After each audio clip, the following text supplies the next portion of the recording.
మీ పేరు? దుర్గారావు. మీరు ఏం చేస్తారు? Real estate. Proper Guntur, Hyderabad. ఎన్ని సంవత్సరాలు డ్రైవర్? 7 years 6 years నుంచి. ఓకే. ఇప్పుడు తెలంగాణలో కాంగ్రెస్ గవర్నమెంట్ ఏమని చెప్తున్నారంటే ఎంపీ ఎలక్షన్స్లో గెలుస్తూనే మేము ఇచ్చిన హామీలు నెరవేర్చగలుగుతాము అని అంటారు. మీరేమంటారు? హామీలు ఎందుకు ఇచ్చారన్న? హామీలు ఎందుకు ఇచ్చారు? చేయడానికి, ఏం చేయడానికి? ఓట్లు రావడానికి, గవర్నమెంట్ ఫామ్ చేయడానికి. అంటే జనాన్ని సోమరపోతంలో చేసి ఓట్లు తీసుకున్నా అంటున్నారు, అంతే కదా. ఫ్రీ బస్సు ఆడవాళ్ళకి ఫ్రీ, లేడీస్కి ఓకే బాగానే ఉంది. స్కూటీ ఇస్తా అన్నారు. ఎవరికి ఇస్తారు?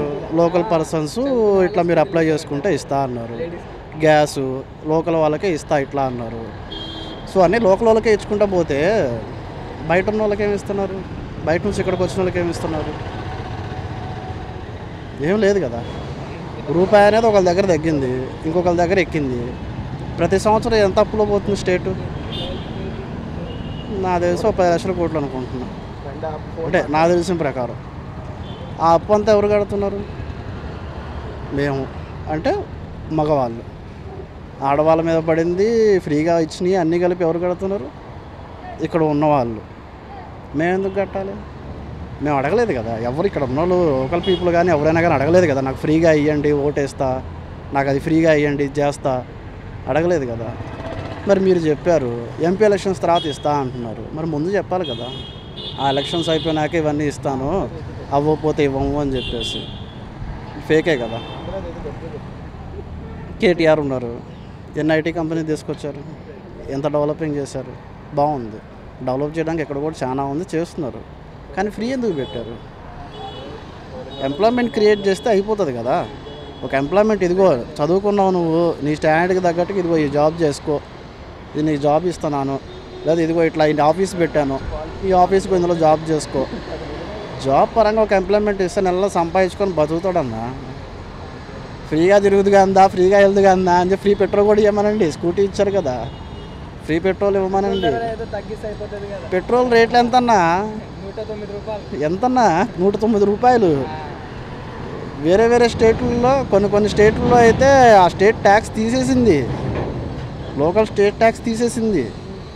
ఇంపోర్ట్ చేసుకొని ఇక్కడ తీసుకొచ్చి అంతా ట్రాన్స్పోర్టేషన్ కొన్ని స్టేట్స్లో 101 ఉంది, ఇప్పుడు 109 ఉంది. పెట్రోల్ రేటు తగ్గించవచ్చు కదా. పెట్రోల్ రేటు తగ్గిస్తే కొంచెం ఎక్కువ అవుతుంది కదా, నీకు ఇన్కమ్ ఎక్కువ వస్తుంది కదా. సో ప్రతి ఒక్కరు బడ్డన అయిపోతుంది. స్టార్టింగ్లో పెట్రోల్ రేటు తగ్గిస్తాం అయ్యి అని అంటారు అందరూ.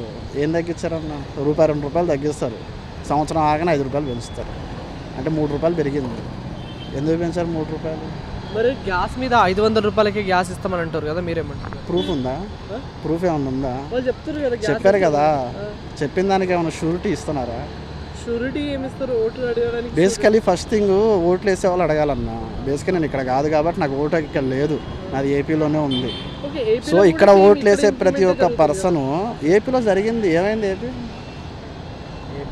ఏమైందన్నా? ఏపీ జగన్ అన్న రావాలి అన్నాడు, వచ్చాడు సంకనాకి ఇచ్చాడు, పోయింది.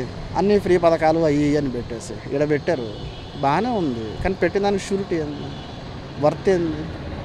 ఎంత అప్పుల్లోకి వెళ్తుంది? ప్రాఫిట్ ఏమైనా వస్తుందా? షూరిటీ ఏమి ఇవ్వాలంటే మాట మీద చెప్పారు, పేపర్ పరంగా ముందే ఇవ్వాలి. ప్రతి ఒక్క పర్సన్కి ఓటు దగ్గరికి వెళ్ళి అడిగినప్పుడు పేపర్ పరంగా రాసి ఇచ్చి ఆయన సంతకం పెట్టి కింద బాక్స్ మెన్షన్ చేయండి. నేను ఒకవేళ చేయకపోతే నేనేం చేయలేదు. ఓట్లు వేసినప్పుడే వస్తున్నారన్న ఎమ్మెల్యేలు, ఎంపీలు అందరూ సీఎంతో సహా. తర్వాత కనపడుతున్నారు ఎవరన్నా? అపాయింట్మెంట్ తీసుకోవాలి. జనాలు వేసిన ఓట్లు వేసి గెలిచిన వాళ్ళు మీరు, వాళ్ళకి మీరు అపాయింట్మెంట్ ఇవ్వాలి. వాళ్ళు మీ దగ్గర ఎందుకు తీసుకోవాలి? ఇప్పుడు ఒక పార్టీలో ఒక ఎమ్మెల్యే ఉంటాడు, ఆ 5 ఏళ్ళు అయిపోయేటప్పుడు వాడు 100 కోట్లు సంపాదిస్తాడు. సెకండరీ సంపాదించిన వారు కొంచెం ఆ ఏరియా వరకు డెవలపింగ్ చేసేస్తాడు. సంపాదించడం అని చెప్పి ఎవరు అంటలేదు, కానీ వాడిని కలవడానికి అపాయింట్మెంట్ తీసుకోవాలి. ఎందుకు తీసుకోవాలి? ఓటేసినోడే కదా ఆడు కూడా. వాడు ఒక్క ఓటు గెలిచాక నువ్వు గెలిచింది, ఒక ఓటు తీసేస్తే గెలవలేరు కదా. మరి జనాల దగ్గరికి మీరు వెళ్ళి అడిగినప్పుడు ఇదిగో ఇది నేను చేస్తా అన్నప్పుడు, ఎలక్షన్స్ అయిపోయిన తర్వాత ఇదిగో ఇట్లా చేస్తా అని చెప్పాను కదా, ఎప్పటి నుంచి చేయమంటారు, ఎప్పటి నుంచి మీకు కావాలి, ఎప్పటి నుంచి అమల్లో పెడదాం అడిగారన్న వచ్చేవారన్నా? 1-2 అయితే అయినాయి. ఫ్రీ బస్ అయింది, స్కూటీ అన్నారు అప్లై చేసుకోమన్నారు, గ్యాస్ అన్నారు అప్లై చేసుకోమన్నారు, కరెంట్ బిల్ అప్లై చేసుకో అన్నారు. అప్లై చేసుకుంటే అమ్మంటే అయిపోతుందా?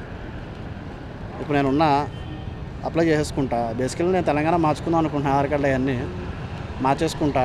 నెక్స్ట్ ఎలక్షన్స్కి మళ్ళీ కాంగ్రెస్ వచ్చింది అనుకోండి, వెల్ అండ్ గుడ్. అంతా డెవలపింగ్ బాగా కనపడితే సేమ్ మళ్ళీ ఇవే ఉంటాయా పథకాలన్నీ?